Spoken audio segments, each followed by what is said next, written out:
जय गुरु जी। शुक्राना गुरु जी। सारी संगत को जय गुरु जी। ओम नमः शिवाय। शिव जी सदा सहाय। ओम नमः शिवाय। गुरु जी सदा सहाय।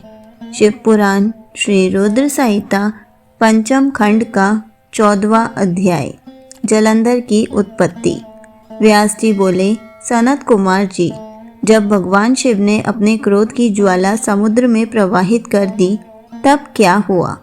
सनत कुमार जी बोले, हे मुने, जब भगवान शिव ने अपना क्रोध समुद्र में डाल दिया तो क्रोध की वह ज्वाला बालक का रूप लेकर जोर जोर से रोने लगी।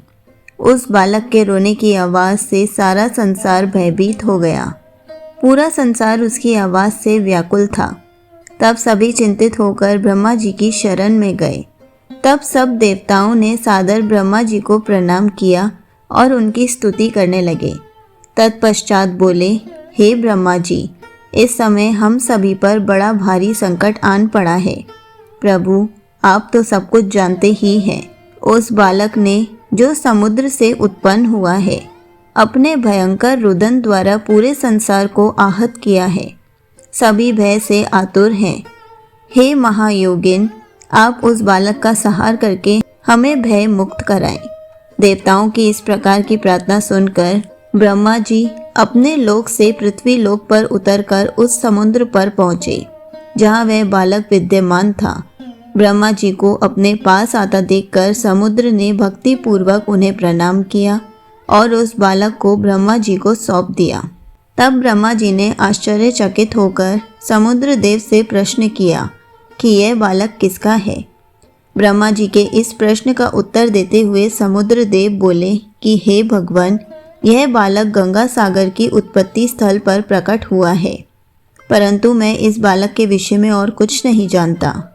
इस प्रकार जब ब्रह्मा जी समुद्र से बातें कर रहे थे तब उस समय उस बालक ने ब्रह्मा जी के गले में हाथ डाल दिया और उनका गला जोर से दबा दिया, जिसकी पीड़ा स्वरूप उनकी आंखों से आंसू बहने लगे।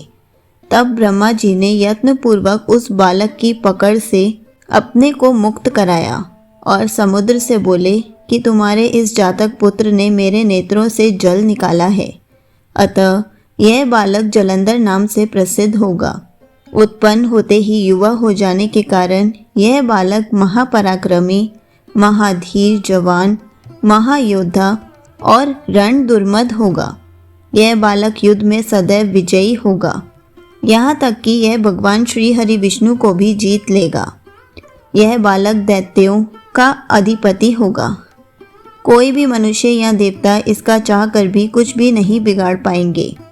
इसका सहार केवल त्रिलोकीनाथ भगवान शिव के द्वारा ही संभव है।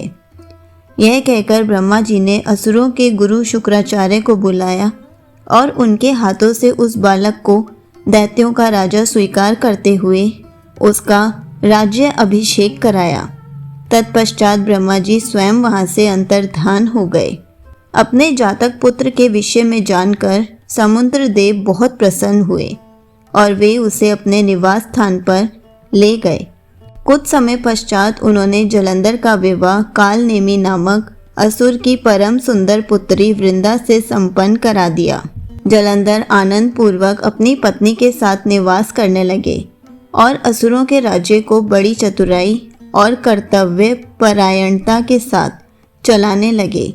उसकी पत्नी वृंदा महान पतिव्रता नारी थी।